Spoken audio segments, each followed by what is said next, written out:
Hello बच्चों।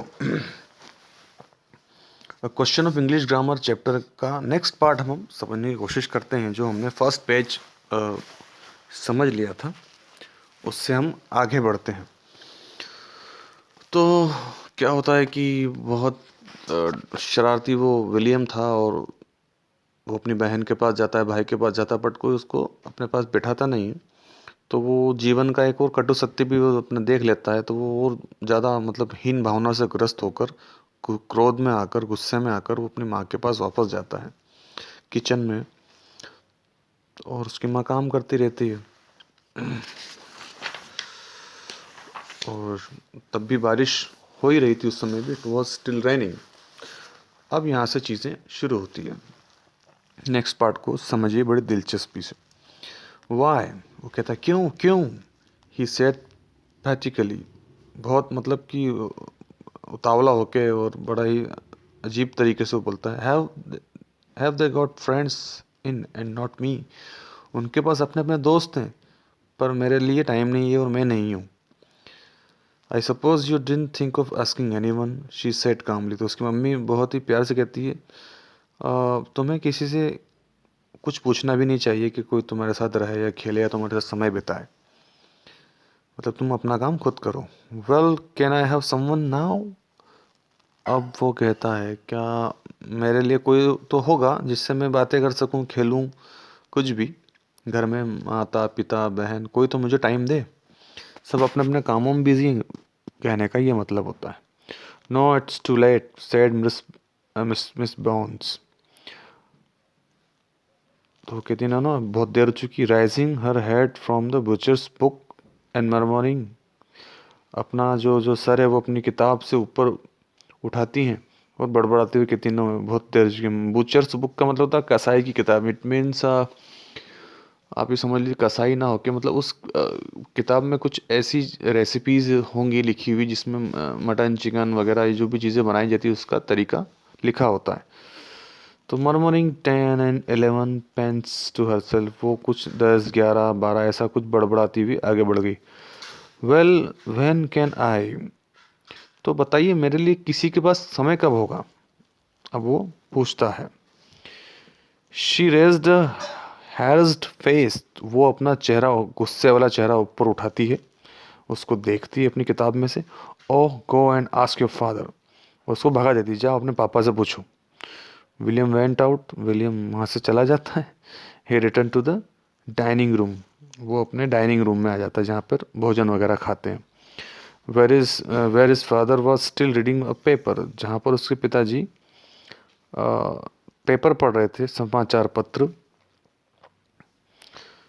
The Sai with which his father greeted his entrance was not one of relief. और जिस तरीके से उसके पापा ने उसको देखा तो वो समझ गया कि यहाँ पर भी कुछ दाल गलने वाली नहीं है, पापा भी अपनों से ठीक से बात नहीं करेंगे। Okay father, when you are all away on Saturday can I have a party. अब वो पापा से पूछता है, पापा जब आप सैटरडे को सब बाहर चले जाओगे, मैं अकेला ही घर पे रहूँगा, तो क्या मैं एक पार्टी कर सकता हूँ। No of course not, said his father irritably. उसके पापा ने चिढ़ते हुए किया, नहीं बिल्कुल नहीं। कैंट यू डू समथिंग, क्या तुम कुछ और नहीं कर सकते। He looked out of the window. पापा ने खिड़की से बाहर झांक के देखा। Thank God it stopped raining, go out.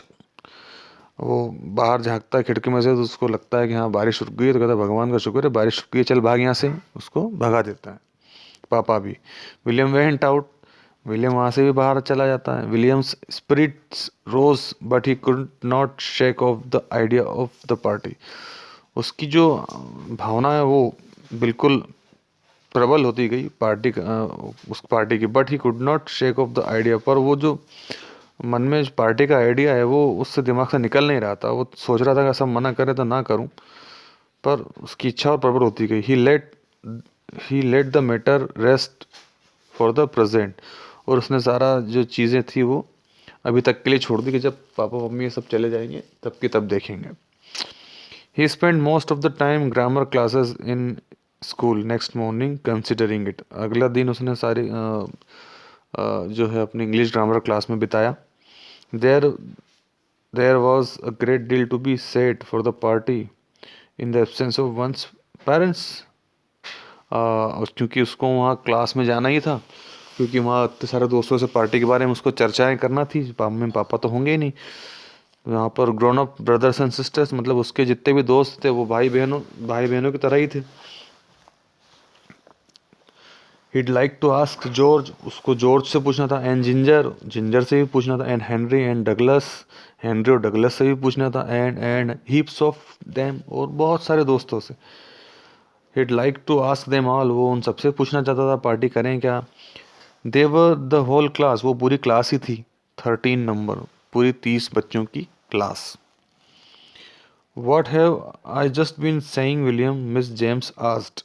अचानक उनकी जो पार्टी की डिस्कशन चल रही थी, उस डिस्कशन के बीचों बीच जो टीचर पढ़ा रही थी इंग्लिश वहाँ पर, उन्होंने पूछ लिया कि विलियम बताइए मैं क्या पूछ रही थी। क्योंकि जो जेम्स है, मिस जेम्स है, उसने देख लिया कि विलियम और उसके जो फ्रेंड्स है वो अपनी तरफ तो ध्यान दे नहीं रहे हैं जो मैं ग्रामर वगैरह समझा रही हूँ। तो उसने बिल्कुल पूछा उन्होंने।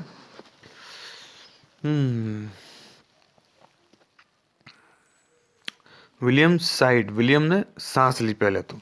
ही look blank and said to himself, और वो बिल्कुल निरुत्तर हो गया, उसको कोई जवाब पता ही नहीं था। उसने अपने आप से कहा, the school mistress always ask such foolish questions, ये स्कूल की जो मैडम है ना, हमेशा बेवकूफ़ी भरे क्वेश्चन पूछती है। Was it anything about participle, क्या आप कुछ पार्टिसिपल के बारे में पूछ रही थी मैम, वो ऐसा पूछता है। मिस जैन ग्रोन, जो मैडम थी वो गुर्राती है। That was ever so long ago William, tell him Henry, ये बात तो मैं बहुत समय पहले समझाई थी। हेनरी तुम बताओ कि मैं क्या पढ़ा रही थी। हेनरी सीज्ड हिज इंथ्राइलिंग ऑक्यूपेशन, और जो हेनरी है वो बड़ा ही बड़ा दिलचस्प वो काम कर रहा था, वो भी ग्रामर क्लास में उसका ध्यान नहीं था। Of trying to push a fly into his inkwell, और वो क्या कर रहा था, मक्खियाँ जो क्लास में उड़ रही थी उनको पकड़ पकड़ के अपनी इंक की बॉटल में डाल रहा था, विथ हिज निप, और अपने पेन की निप से। एंड आंसर्ड मैकेनिकली, अब तो वो ऐसा करते करते अचानक हेनरी से कोई सवाल अगर मैडम ने किया तो वो जो जवाब देता है बड़ा है मैकेनिकल जवाब देता है। Two negatives makes an affirmative, कि दो नेगेटिव मिलकर एक अफर्मेटिव बनाते हैं, मतलब दो नकारात्मक वाक्य मिलकर एक सकारात्मक पॉजिटिव सेंटेंस बनाते हैं।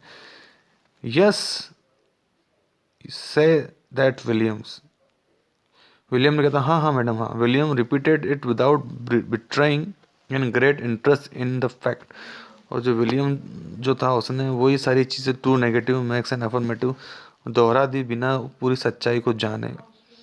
ऐसा आप लोग भी बहुत करते हैं कि आपने अपन सामने वाले को ज़्यादा समझदार समझते हैं, वो जो बोल रहा है वो सही है और हम गलत हैं। तो ऐसा नहीं होना चाहिए। तो विलियम ने बिना सच्चाई को जाने कि जो उसने आंसर दिया है वो गलत हो सकता है, उसको रिपीट कर देता है। यस व्हाट्स नेगेटिव विलियम, तो अगर वो कहते यस अच्छा तो what's negative William. William side, William सांस लेता है, वो विलियम मतलब उससे पूछा जाता है अगर तुमने यस कहा है तो बताओ विलियम के नेगेटिव क्या होता है।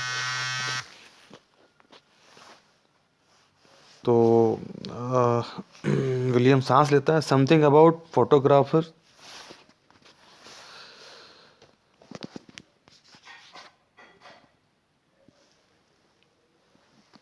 ही सेड ओब्लाइजिंगली, वो कहता है कि नेगेटिव जो हो फोटोग्राफर के बारे में होता है। नेगेटिव मतलब पहले के जो क्या होते थे, फ़ोटो खींचने पर नेगेटिव निकलते थे, उसको फिर फ़ोटो धुलने जाते थे।